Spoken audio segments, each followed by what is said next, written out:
After this, diabetes, the number 3 killer of adults in the United States, causes blindness of all kinds, kidney failure, kidney dialysis, kidney transplant, contributes to the numbers of cardiovascular disease, the number 1 killer of adults in the United States, amputations of toes, feet, and legs for ulcers that won't heal, and gangrene.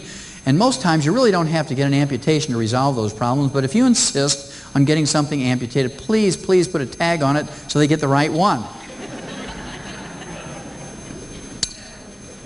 You know, if you guys go in for an inguinal surgery operation, you want to get a do not remove sign and put it in the appropriate place.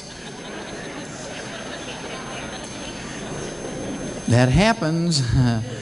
Okay. Now, when your doctor diagnoses a new diabetic patient in his office, he excuses himself, goes into his private office, drops to his knees and gives thanks to the Lord. Then he jumps up and he calls his real estate agent because he knows over 20, 30, 40 years you're going to go through all these problems if you follow the standard treatment or management of diabetes in human medicine. And as a result, over 20, 30, 40 years, you're worth to him $250,000 to $500,000. It's like adding another cow to the dairy herd. They know exactly how much you're worth to them as a diabetic.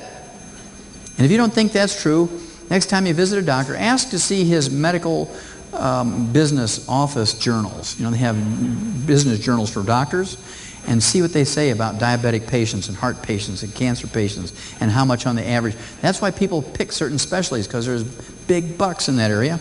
Now, to me, this is criminal because in 1957, we learned that we could prevent and cure adult onset diabetes in animals by supplementing with 2 trace minerals, chromium and vanadium. Chromium and vanadium. And 11 years ago, 1985, the medical school up at British Columbia, Vancouver, Canada, came out and said that the trace mineral vanadium alone could replace insulin for adult onset diabetics, who again make up 85% of the diabetic population. Science Diet dog food contains 40 minerals in a complete analysis, always contains lithium, chromium, vanadium, and selenium. Ralston Purina laboratory rat pellets always contains a minimum of 28 minerals, and they always contain lithium, chromium, vanadium, and selenium. And I'll give anybody in this audience a crisp new $100 bill if you can find me a human infant formula that contains more than 12 minerals. None of them contain lithium, chromium, vanadium, and only one, Pro-Soybean, the one that has 12, has selenium in it. None of the rest do. They have 11, 10, 9, or 8 minerals. That's why they call Similac Similac, because it lacks everything. Now, if I've convinced you that minerals and nutrition are important to preventing disease and adding health and longevity to your life, you have to be responsible for this, because your doctor doesn't get 30 seconds worth of clinical nutrition in their medical school. And as a result, this is a blind spot for them. It's something they never consider when a person comes in with a health challenge. They never consider this aspect of the disease. Now, you have to know 3 things about minerals. Number 1, there's 3 types of mineral supplements. There's the original, going back since time immemorial, since the beginning of time. There's elemental or metallic minerals. These are things like limestone, oyster shell, eggshell, seabed minerals, coral calcium, things like clays of various types. Tums is a modern version of it. 8 to 12% availability to animals and people. We're not designed to consume ground-up rocks, if you will, to get our minerals. Have you ever wondered why people dread being 50 years old? Why the whole population of the world suddenly falls apart when they hit 50. You know, the teeth get loose, the hair goes, whatever you got left is gray, low back problems, high blood pressure, sugar in your urine, interest in sex goes away. Everybody dreads the big 5-0, right? Well, the reason is our ability to absorb these elemental types of minerals precipitously drops to 3 to 5%. About 3 years ago, a guy in Grand Rapids, Michigan jumps up in the back of the room and says, "Hey, Doc, now I know what I see in my porta potty business."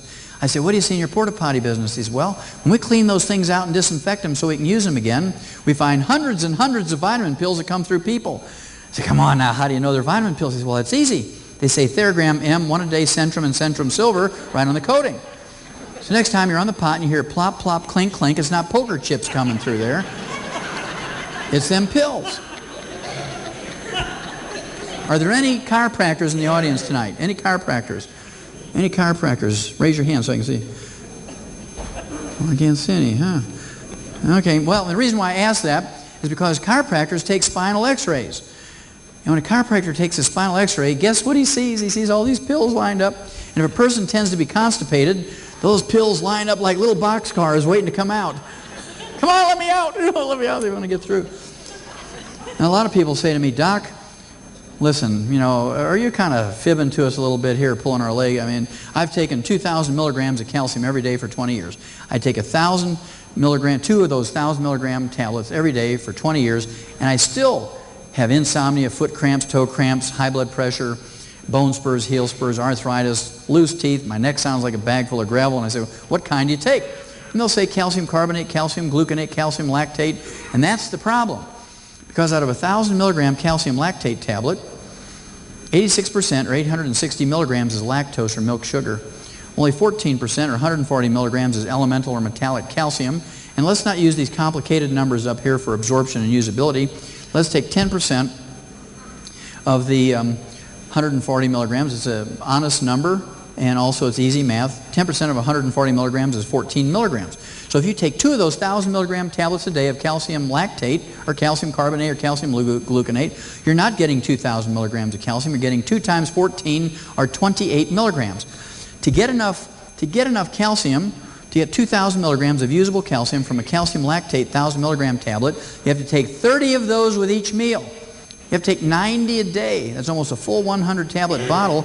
And the cheapest, the $5 bucks a bottle, it's $150 a month just for calcium. You got 59 more minerals, 16 vitamins, 12 essential amino acids, and 3 essential fatty acids to go. So this is not an efficient way financially to take in minerals, because you got all these other nutrients to deal with. Plus you got the plop, plop, ding, ding factor, you know. And additionally, you're going to develop another physician-caused disease if they tell you to take this type of calcium. You're going to develop what I call BNF disease. BNF disease stands for belching and farting. If you take in 90 capsules of anything a day, you're going to develop BNF disease. You're going to sound like an elephant out in the woods with a horrible belly problem. And you know you got it when your spouse has to throw a canary in the bathroom to see if it's safe to go in there.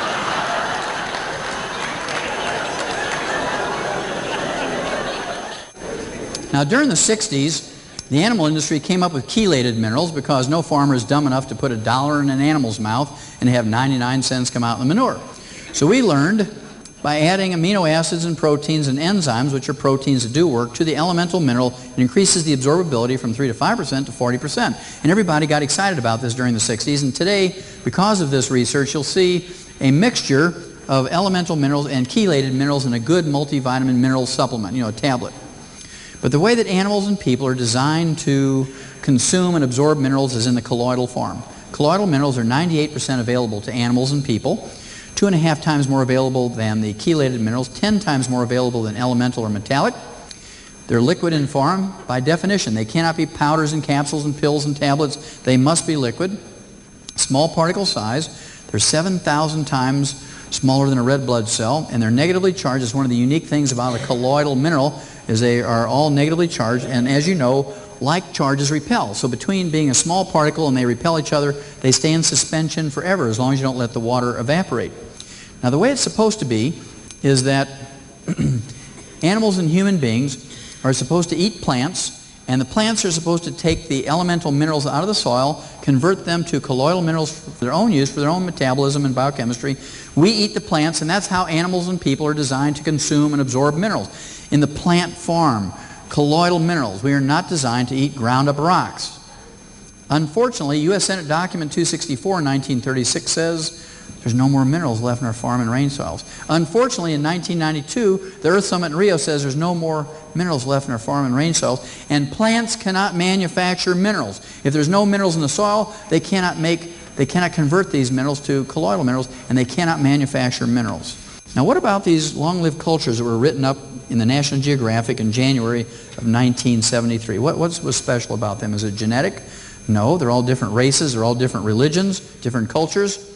The Tibetans from certain mountain tribes up there in the Himalayas, and the Hunzas in the eastern Pakistan and the Karakoram Mountains, the Russian Georgians, Azerbaijanis, Abkhazians, and the Turkestanis in the Caucasus Mountains in western Russia, and the Vilcabamba Indians from the Andes of Ecuador, and my favorites, I just like the name, the Titicacas, from the Andes of Peru. What could possibly be a common denominator between all these peoples? Well, there are two. Number one, even though they're different religions and different races, they were all persecuted people. They were all victims being chased by the king's men or bandits or whatever, and they chose to live in what would be called the bad lands of their country. I mean, horrible, nothing, no soil, nothing but rock. And just out of the throw of the dice, nothing that they thought about, they picked places to live in that had 60 to 72 minerals in the parent rock of the mountains they chose to live in. Number two, they chose places that had less than 2 inches of precipitation a year. No rain, no snow to speak of. So they had to pick places that had a permanent water supply. And every one of these cultures picked places that were within 50 to 100 miles of glaciers, and they all built aqueducts to carry water from glaciers to their place where they lived and worked and farmed. Now, the water that comes out from underneath of glaciers is not clear, like tap water, Perrier, Evian, or glacier water, or geyser water, or Calistoga water. It's called glacial milk because the water that comes out from underneath the glaciers has so much rock dust or rock flour suspended in it that it's called glacial milk. It looks like whole milk, kind of a bluish-white, bluish-gray, as opposed to clear. And if you boil away a quart of glacial milk, you get 2 inches of minerals in the bottom of that quart jug. By contrast, boil away a quart of Evian or Perrier water at 20 bucks a gallon. I mean, we're talking price here compared to gasoline. Would you ever have thought that water would be more expensive than gasoline? Kind of interesting, isn't it? Now, you boil away a quart of Evian or Perrier water, you'll get as much mineral as you get on the head of a pin. A big contrast. Now, not only did these people drink this highly mineralized water and get 8 to 12% and 3 to 5% after age 50 because it's metallic minerals, it's ground up rocks as these glaciers move up and down the mountains. More important than drinking it, they irrigated with it. Week after week, month after month, year after year, generation after generation, for 2,500 to 5,000 years, they irrigated with this glacial milk. They replaced literally thousands of tons of these minerals back into the soil every year through this irrigation with this glacial milk. And all their plants are rich with these colloidal minerals as a result. And all we do is put in NPK, NPK, NPK, and it takes 5 to 10 years to deplete these nutritional minerals from our soil. As a result, last year we paid $1.2 trillion, that's with a T, $1.2 trillion for health care. These people don't get diabetes, they don't get heart disease, osteoporosis, arthritis, cancer, they don't get glaucoma, they don't get cataracts, they don't have birth defects, they don't have jails full of violent criminals and drug addicts. They don't have a single hospital. They don't have Blue Cross, Blue Shield, major medical hospitalization. They don't have a single doctor, and they don't have these diseases, and they live to be over 120 to 140. Now, can you live to be over 120, 140 without colloidal minerals? No. Can you get all these colloidal minerals out of our food supply in the United States? No.